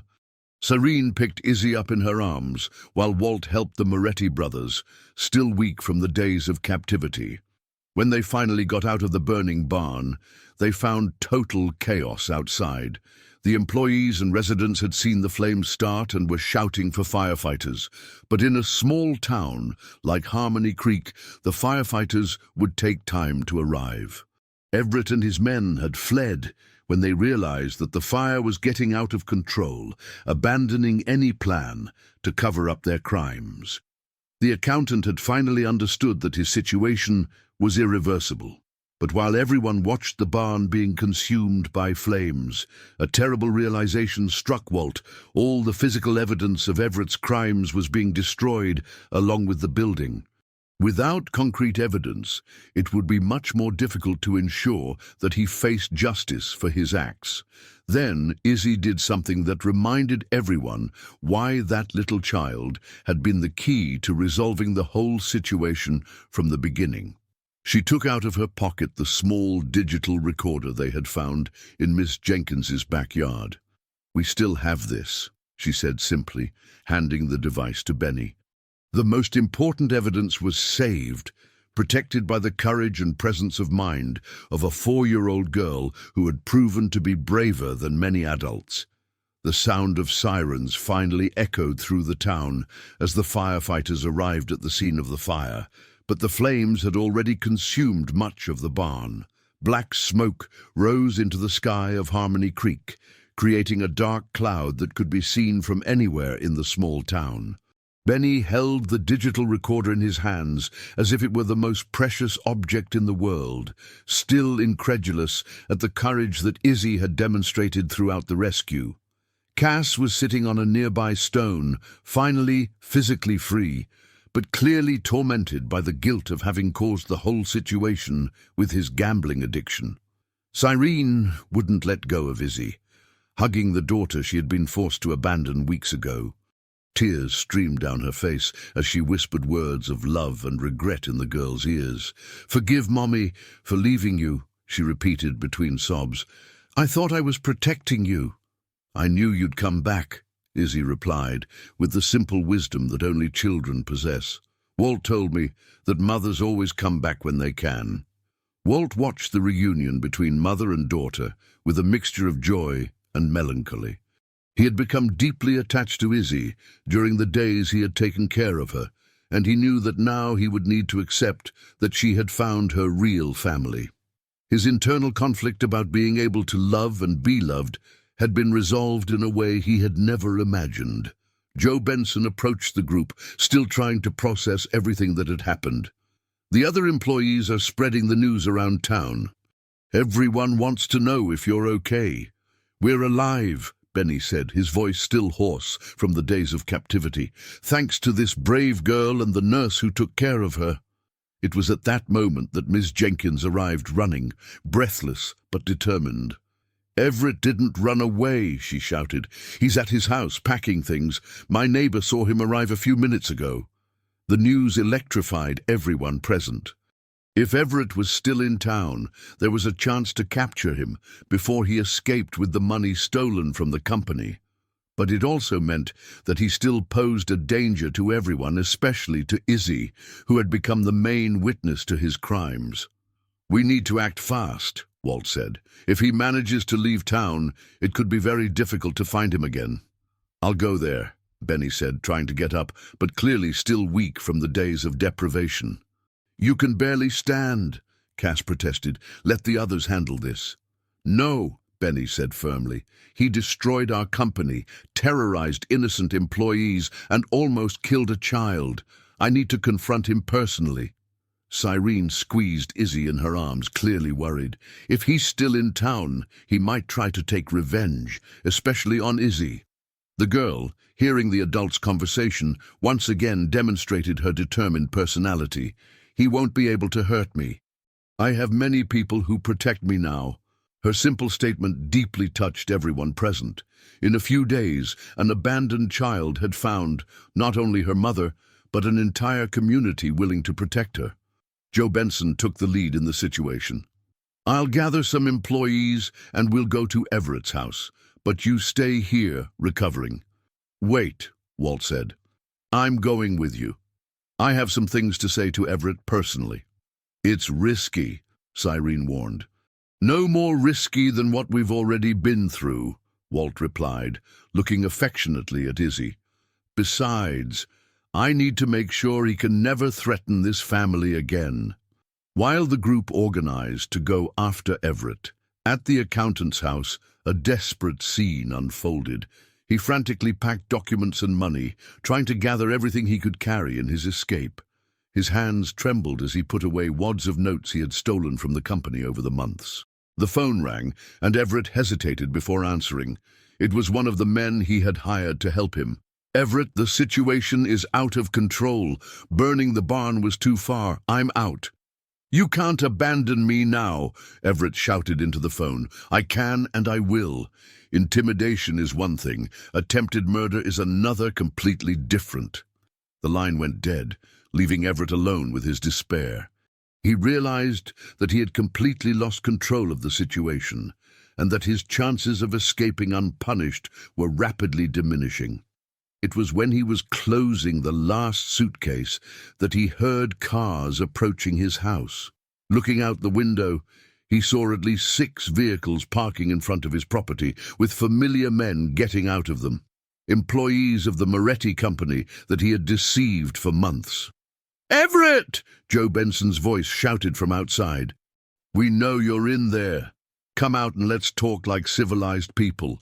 The accountant felt panic taking over his chest. He was cornered, with no apparent way out. His house had only 2 doors, the front where the employees were, and the back, which led to a yard surrounded by high walls. "I'm not going to be arrested like a common criminal," he shouted from inside the house. "I worked 20 years for this company. I deserve more than that." "Then come out and explain your version of the facts," replied Walt, who had arrived with the group. "But no more violence." Everett recognized the voice of the nurse who had become his biggest problem. It was that man and the girl who had destroyed all his carefully laid plans. "You!" he shouted. "If it weren't for your interference, none of this would have happened. If it weren't for my interference, you would have continued stealing and lying indefinitely," Walt replied calmly. Over the next few minutes, a tense negotiation was established through the closed door. Everett demanded guarantees that he would be treated with dignity, while the employees insisted that he surrender voluntarily. It was when the situation seemed to be reaching a stalemate that something unexpected happened. Cass, who had insisted on accompanying the group despite his physical weakness, approached the door of the house. "Everett," he said, his voice full of emotion, "I know I made mistakes that gave you the opportunity to do what you did. My gambling addiction created problems in the company. But kidnapping people and trying to set buildings on fire is not the answer." "Your mistakes forced me to act," Everett replied from inside the house. "If you were a responsible businessman, none of this would have happened." "You're right about my mistakes," Cass admitted publicly to everyone's surprise. "But I tried to correct the situation. I was seeking help for my addiction, trying to find ways to recover the lost money. You could have come to me, worked with me to solve the problem." Cass's public admission created a moment of tense silence. It was the first time he had fully taken responsibility for his actions, demonstrating a maturity that he had developed during the days of captivity. But instead, Cass continued, you chose the path of dishonesty. You betrayed our trust, hurt innocent people, and almost killed a child. I never wanted to hurt the girl, Everett protested, his voice losing some of its previous aggressiveness. But you did, and that is unforgivable. At that moment, Benny joined his brother in front of the house. Everett, you worked with us for 20 years. We know your family. We know you're not fundamentally a bad person. But the choices you've made in recent months have been terrible. You never valued me, Everett shouted once again, but his voice now sounded more desperate than angry. If that was your perception, you should have talked to us, Benny replied. Our company has always been open to dialogue, but now it's too late for regrets. Outside the house, the net was closing in. More townspeople had arrived, creating a circle of people around Everett's property. There was no longer any way to escape, and he was beginning to understand that his only options were to surrender or face even worse consequences. Inside the house, Everett looked out the windows at the familiar faces of the residents of Harmony Creek, people he had known for decades, who had trusted him and who now saw him as a criminal. The reality of everything he had lost began to settle in his mind. His career, his reputation, his respected position in the community, everything had been destroyed by his own actions, and all for what?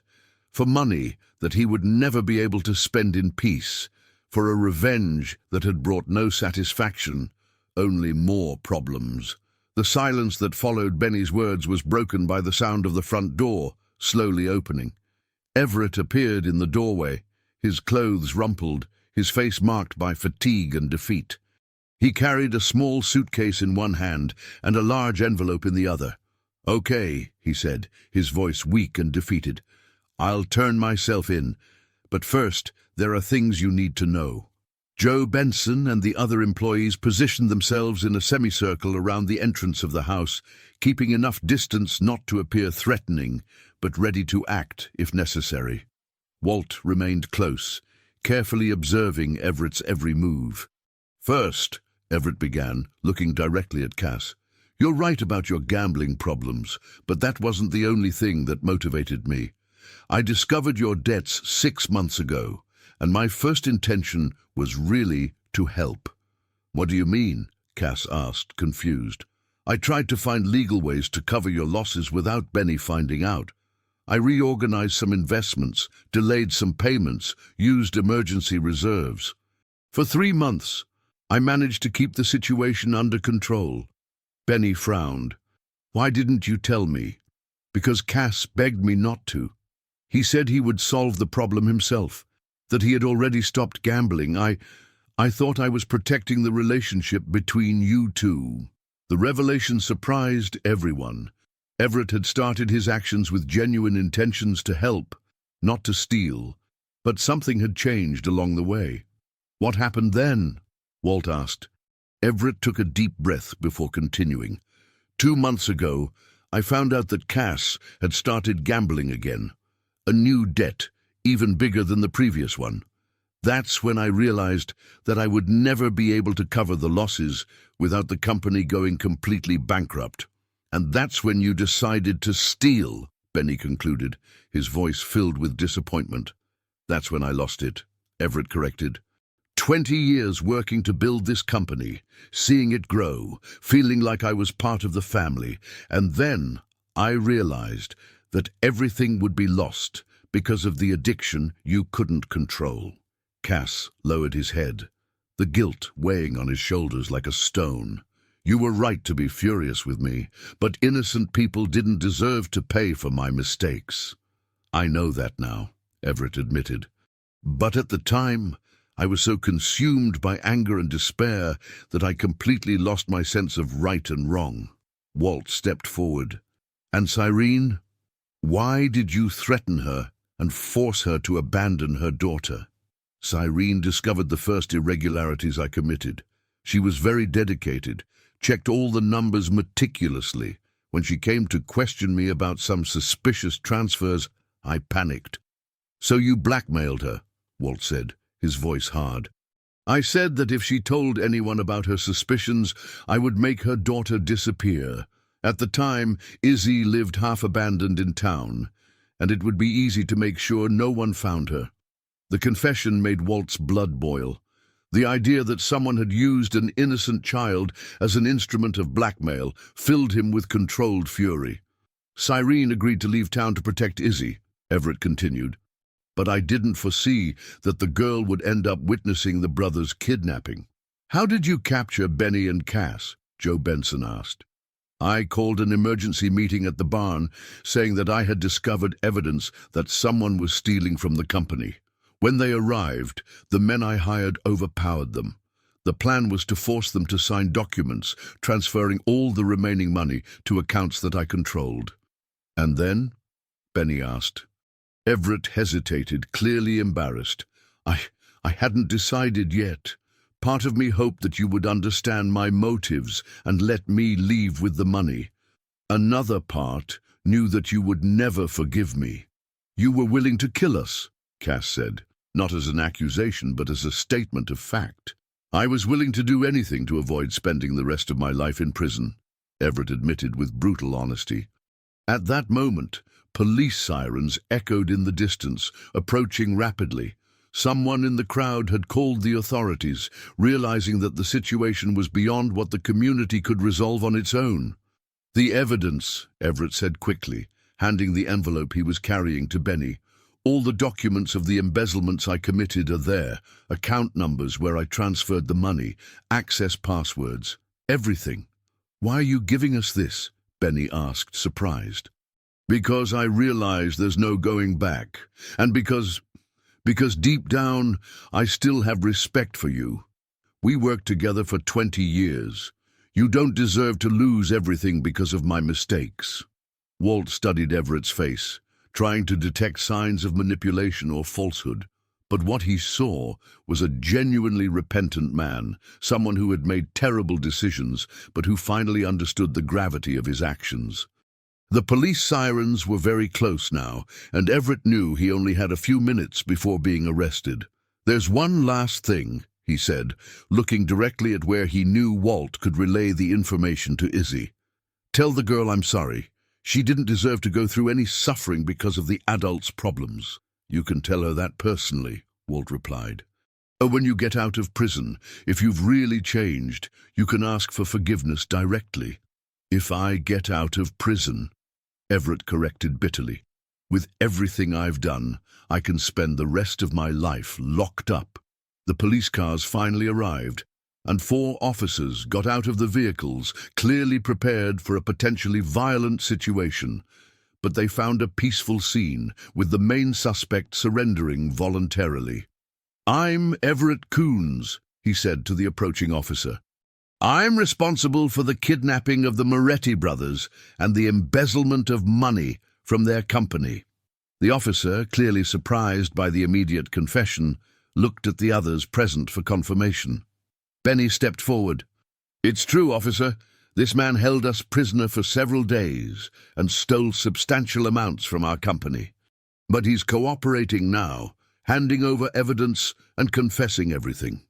As Everett was handcuffed and placed in the police car, he looked one last time at the house where he had lived for 15 years, at the familiar faces of the residents of Harmony Creek, and at the life he had destroyed with his own hands. "Take care of the girl," he said through the window of the police car, his last words before being driven away. As the police cars disappeared down the road leading out of town, the employees of the Moretti company gathered around the brothers, still processing everything that had happened. "What now?" Joe Benson asked. "Can the company recover from this?" Benny looked at the envelope with the evidence that Everett had handed over. "With this information, we'll be able to recover most of the stolen money. It will be difficult, but the company will survive. And I'm going to enter treatment for my addiction," Cass added firmly. "I can't allow something like this to happen again." Walt watched the reconciliation of the brothers with satisfaction, but his mind was elsewhere. Izzy and Serene were waiting at the scene of the fire, probably anxious to know what had happened. It was time to go back to them and start building the future that everyone had earned through so much suffering. But as he walked back to the car, a question persisted in his mind. What would his role be in Izzy's life now that she had found her real mother? Would he be just a memory of some difficult days, or would there be room for him in the new family that was forming? The answer to that question would determine not only Izzy's future, but also his own. The way back to the place where Izzy and Serene were waiting was travelled in reflective silence. Walt drove slowly, processing everything that had happened in the last few hours. The Moretti brothers followed in the back seat, equally lost in thoughts about how to rebuild their lives after the traumatic events. When they arrived at the place where the barn was still smouldering, they found a scene that deeply touched everyone's heart. Izzy was sitting on Serene's lap, both watching the firefighters finish controlling the flames. Ms. Jenkins had organized a small rest area with chairs borrowed from neighbors, and several people from the town were offering water and food to anyone who needed it. "Walt!" Izzy shouted when she saw him approaching, running to hug him with the strength of a child who had been worried. "Did they catch the hooded man?" "Yes, little one. He turned himself in and won't bother anyone anymore," Walt replied, picking her up and feeling a pang in his heart as he thought that maybe those were the last moments he would spend taking care of her. Cyrene approached, her eyes red from crying so much, but with an expression of infinite gratitude on her face. "How can I thank you for everything you've done for her?" "For us? There's no need to thank me," Walt said, putting Izzy back on the ground. "Anyone would have done the same thing." "That's not true," interrupted Benny, who had approached. "You risked your career, your safety, everything for a child you barely knew. That's very rare." Cass nodded in agreement. "And now that we know the whole truth about Cyrene and Izzy, we want to do what's in our power to help." Cyrene looked confused. "What do you mean?" "Everett told us how you were forced to leave town to protect Izzy," Benny explained. "You were an exemplary employee who discovered irregularities and was punished for trying to do the right thing.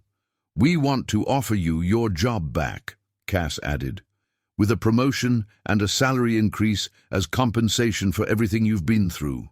Cyrene's eyes filled with tears again. For weeks, she had wondered how she would manage to rebuild her life and support Izzy adequately.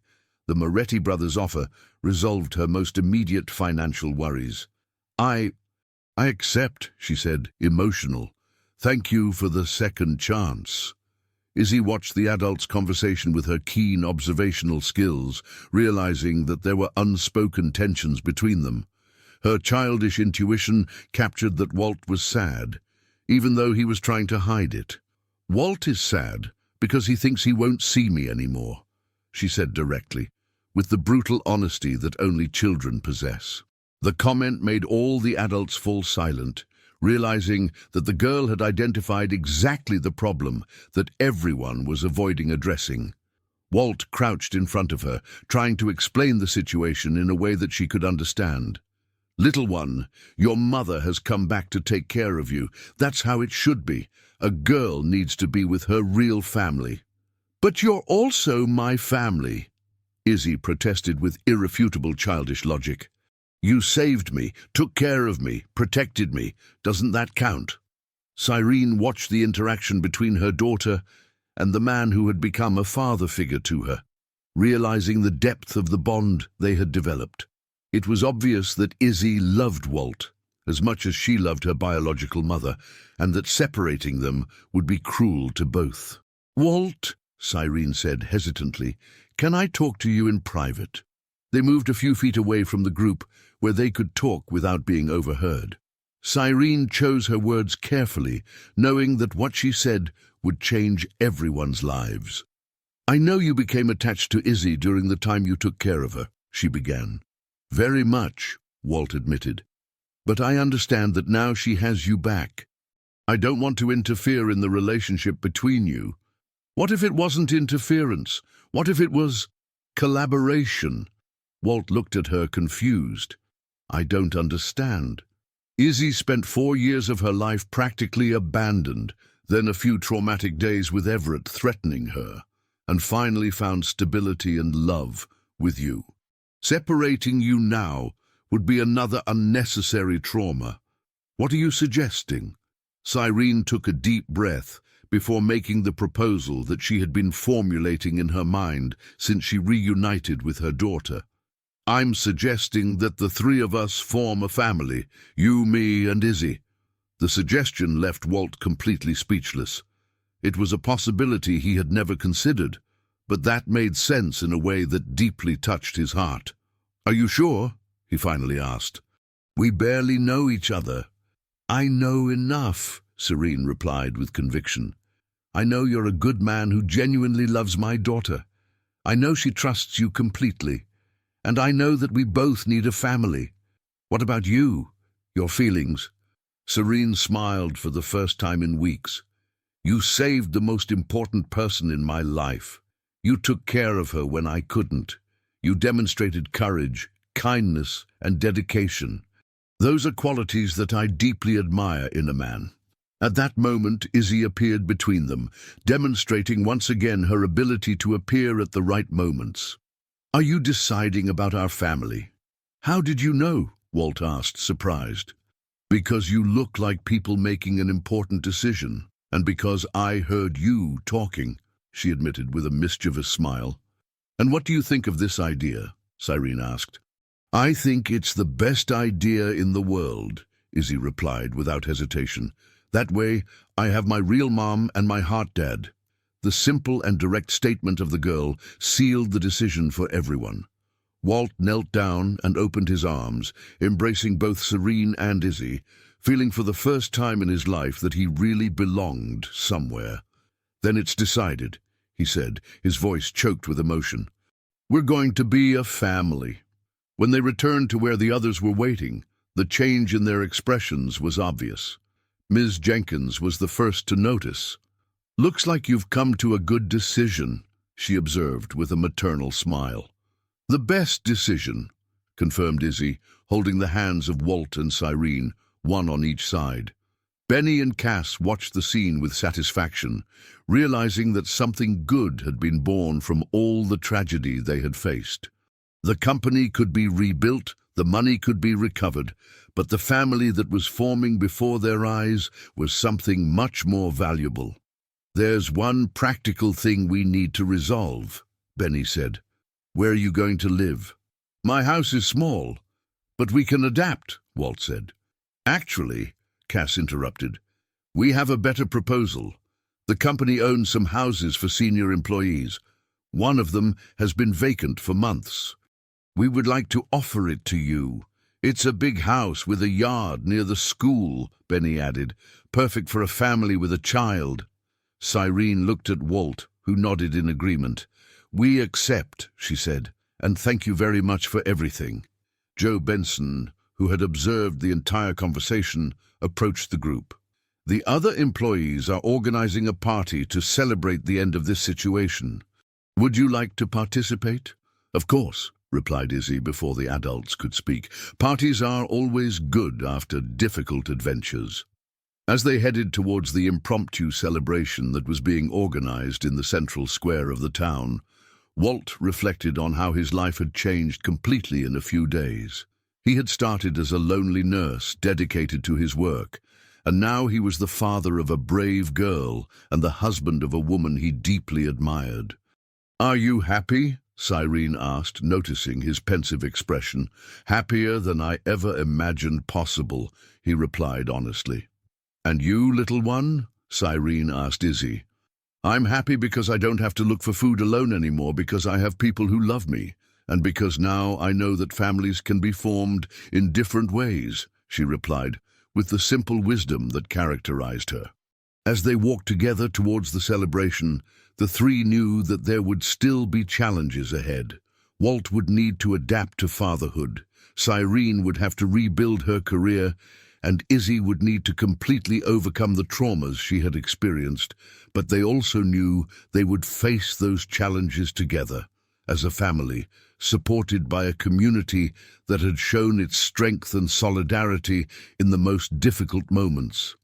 The greatest lesson they had all learned was that sometimes the greatest blessings come from the darkest moments, and that true love can blossom in the most unlikely circumstances. The morning sun streamed through the windows of the new house, illuminating a kitchen where the aroma of fresh coffee mingled with the sound of childish laughter. Izzy, now 4.5 years old, was sitting at the small table that Walt had bought especially for her, drawing while she waited for breakfast to be ready. Her drawings had changed dramatically over the months. Where once sad, caged birds predominated, now there were smiling families, colorful houses with flower-filled gardens, and always, always 3 figures holding hands, a woman, a man, and a little girl in the middle. "Good morning, my little flower," Cyrene said, kissing the top of her daughter's head as she placed a plate of grits with cheese in front of her. "Good morning, Mom," Izzy replied without looking up from her drawing. "I'm making a present for Walt." "What kind of present?" "A drawing of our family at the park where we went last Sunday. He said it was the happiest day of his life." Serene smiled, remembering the picnic they had had at the Harmony Creek Town Park. Walt had taught Izzy to fly a kite. She had prepared special sandwiches, and the 3 had spent the whole afternoon playing like an ordinary family, without traumas or worries. The adaptation to the last 6 months had not been simple, but it had been rewarding. Cyrene had taken on a position as a financial supervisor at the Moretti Company, a position that not only paid well, but also gave her the satisfaction of helping to rebuild the company that had almost been destroyed by Everett. Walt had requested a transfer to the day shift at the hospital, sacrificing the night shift bonus to be able to have dinner at home every night with his new family. His excessive dedication to work had turned into a balanced dedication between career and personal life. "Where's Daddy Walt?" Izzy asked, naturally using the title she had created for him. "Still sleeping. Yesterday was a tough shift at the hospital," Cyrene explained, "but he'll wake up soon to take you to school." It had been a unanimous decision to enroll Izzy in the Harmony Creek Elementary School. The girl had demonstrated a lively intelligence and natural curiosity that needed to be properly stimulated. In addition, interacting with other children was helping her develop social skills that her years on the streets had not allowed. "Can I wake him up?" Izzy asked, her eyes shining with mischief. "You can, but carefully. Remember how we wake up people we love. With kisses and hugs, not with shouting," Izzy recited, repeating the lesson Cyrene had taught her about demonstrations of affection. Izzy ran to the couple's bedroom, a situation that had evolved naturally over the months, as Walt and Cyrene developed not only a parental partnership, but a genuine love for each other. "Daddy Walt," she whispered, climbing onto the bed and kissing his cheek. "Time to wake up." Walt opened his eyes slowly, smiling as he saw the little face that had become the most important thing in his life. "Good morning, my princess. What time is it?" "Time to take me to school," she replied, snuggling up next to him, as had become the morning routine. During these intimate moments in the morning, Walt often marveled at how his life had changed. His internal conflict about his ability to love and be loved had been completely resolved. Izzy had taught him that love was not something that was conquered through perfection or effort, but something that simply existed when the right people met. "Let's get ready then," he said, getting up and carrying Izzy in his arms to the bathroom. The morning routine had become a dance, choreographed by the 3. Cyrene prepared breakfast and organized things for work. Walt helped Izzy get dressed and brushed her hair, and the girl contributed by putting away her toys and helping to set the table. "How was work yesterday?" Cyrene asked as they had coffee together. "Difficult," Walt admitted. "A hurt child arrived, and the parents took a long time to bring her to the hospital. It reminded me of how I found Izzy." "But you helped, right?" Izzy asked, worried. "Yes, little one. And the child will be fine," The experience with Izzy had transformed Walt into an even better nurse, especially in pediatric care. His natural empathy with traumatized children had intensified, and he was often called for especially difficult cases. "Ms. Rosa said you're the best nurse in town," Izzy commented proudly, referring to the school teacher who knew Walt from the hospital. "Ms. Rosa exaggerates," he replied, but clearly pleased with the compliment. After breakfast, they headed to school in a routine that had become one of Walt's favorite parts of the day. Izzy chatted animatedly during the trip, talking about her friends, the activities they would do, the lessons she had learned. "Today we're going to learn about professions," she said enthusiastically. "Can I say that my daddy saves people at the hospital?" "Of course you can," Walt replied, touched as he always was when she introduced him as her father. At school, Izzy had become beloved by teachers and classmates. Her determined personality helped her resolve small conflicts between the children. Her sharp intuition made her realize when someone was sad and needed comfort, and her observational skills impressed the adults. "Bye, Daddy," she said, kissing him before running to the school entrance. "Don't forget to pick up the present for Mommy." Walt laughed. He had agreed with Izzy to buy flowers for Serene, celebrating the first anniversary of the day they met as a family. It was these small traditions that they had created that made their life together special. During the way to work, Walt passed by the Moretti Transportation Company, which had transformed completely in the last months. Cass had returned from intensive treatment for gambling addiction, determined to never again compromise the family company. Benny had implemented systems of financial transparency that would prevent future fraud. The company not only had recovered the money stolen by Everett, but was thriving under the new transparent administration. Many employees commented that they had never seen the brothers so united and focused. At the hospital, Walt was greeted warmly by colleagues who had followed his personal transformation. Dr. Miller, who had initially opposed his involvement with Izzy, now praised him publicly for the way he had handled the situation. "Walt," she called when she saw him arriving, "I need to talk to you about a proposal." "What kind of proposal?" "The hospital is planning to create a specialized program in the care of children in vulnerable situations. We would like you to coordinate the project." The offer was an official recognition of his experience and competence, but also represented greater responsibility and emotional involvement with difficult cases. "Can I think about it?" he asked. "Of course, but remember that your experience with Izzy could help many other children." During the workday, Walt reflected on the proposal.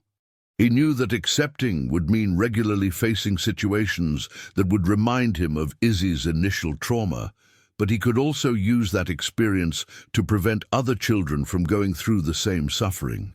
In the afternoon, when he went to pick up Izzy at school, he found her playing in the yard with a group of classmates. It was a scene that always moved him, seeing a child who had been abandoned and traumatized now playing happily, surrounded by friends, safe in the love of a family. "Daddy!" she shouted when she saw him, running to his arms. "I learned a new song today. Do you want to hear it?" "I do." During the way home, Izzy sang a song about families, learned at school. The lyrics talked about how families could be formed in different ways, but that the important thing was the love that existed between people. "Did you like it?" she asked when she finished. "I loved it. It's a very wise song. The teacher said that our family is special because we choose to love each other, even though we're not blood relatives. And what do you think of that?" "I think it's true. And I think the best families are the ones that choose each other." At home, they found Serene preparing dinner, humming softly a song that had become the soundtrack of her happiness. When she saw them arriving, her face lit up with the smile that Walt had learned to love deeply. "How was your day?" she asked, kissing first Walt and then Izzy. "Great," they replied in unison, making her laugh. That night, after Izzy fell asleep, Walt told Serene about the hospital's proposal. They talked at length about the pros and cons, about how it would affect their family life, about the good it could do for other children. "What is your will?" Cyrene asked finally. I want to accept, he admitted. Our experience with Izzy taught me a lot about resilience, about overcoming, about the importance of having people who believe in you. I want to pass that on. Then accept, she said simply. We have a solid foundation now. We can face new challenges. Before sleeping, Walt checked on Izzy, as he did every night. He found her sleeping peacefully, embraced with the teddy bear that had become her inseparable companion, a serene smile on her face. It was hard to believe that that calm and happy child was the same frightened girl he had found in the river 6 months ago. The transformation had been complete, but Walt knew that it was not only Izzy who had changed. They had all been transformed through this journey of love and overcoming. 1 year after the day Walt found Izzy in the river, the family had established a special tradition. Every 15th of the month, they had a picnic in the same park where they had had their first outing together. It was a way of celebrating not only their union, but also of remembering how far they had come. On that Thursday morning, Izzy woke up earlier than usual, excited about the special celebration they had planned. In addition to the traditional picnic, Walt had promised to take her to see the new hospital program he was coordinating, where children in difficult situations received specialized care. Today is a very important day, she said to Cyrene as she got dressed. Walt said, I'm going to meet other children who have gone through things similar to me. And are you excited about that? I am. I want to tell them that you can be happy again, even after bad things. Izzy's emotional maturity continued to impress everyone around her. At 5 years old, she had developed a wisdom about overcoming that many adults did not possess, the result of her own journey of trauma and healing. During breakfast, Walt received an unexpected call that completely changed the mood of the morning. It was from the state penitentiary where Everett was serving his sentence. Mr. Sanders, said the formal voice of the penitentiary director. Everett Coons asked to speak with you. He said he has something important to tell you about your case. Walt hesitated. Over the past few months, he had managed to put the traumas of the kidnapping behind him, focusing on building a new life with his family. The idea of reliving those moments through a conversation with Everett was not attractive. Did he say what it's about? Only that he discovered something that will change everyone's perspective on the case. He insisted it was crucial that you knew. After talking with Cyrene, Walt decided to accept the meeting. They had built a life strong enough to withstand any additional revelation, and if there was something important that Everett needed to tell, it was better to know. Can I go with you? Izzy asked when she heard about the plan. No, little one. It's an adult conversation, Walt explained, but I'll tell you everything afterwards, okay? Promise? I promise. The penitentiary was 2 hours away from Harmony Creek by car. During the trip, Walt wondered what kind of revelation Everett might have discovered in prison that was relevant to their lives. When they finally met in the visiting room, Walt was surprised by Everett's transformation. The man had lost weight, his hair was graying, but there was a serenity in his eyes that had not existed before. It was obvious that the months in prison had given him time for deep reflection. Thank you for coming, Everett said, sitting down on the other side of the table. I know it wasn't easy to accept this meeting. What did you discover that was so important? Everett took a deep breath before beginning.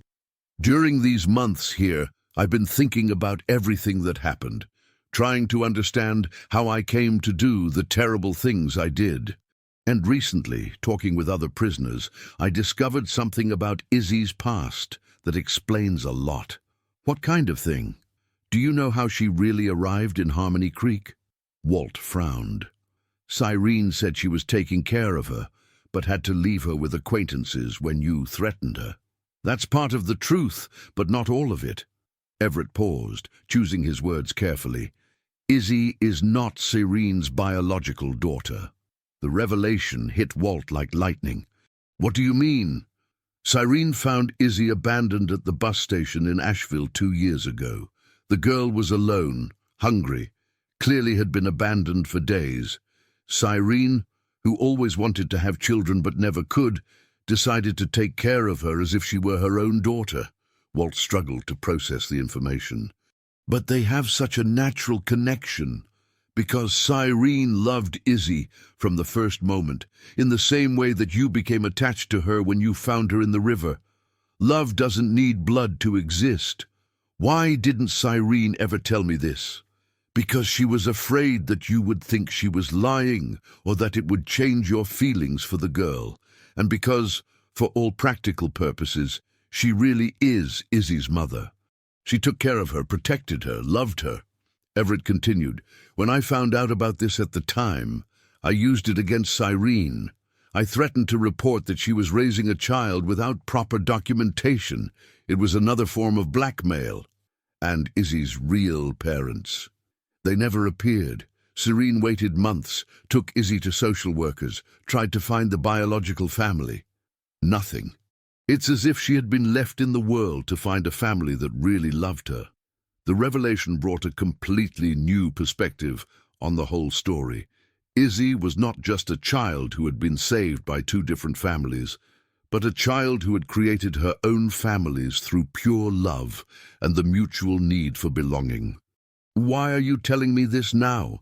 Because during these months in prison, I realized that you three represent something very rare.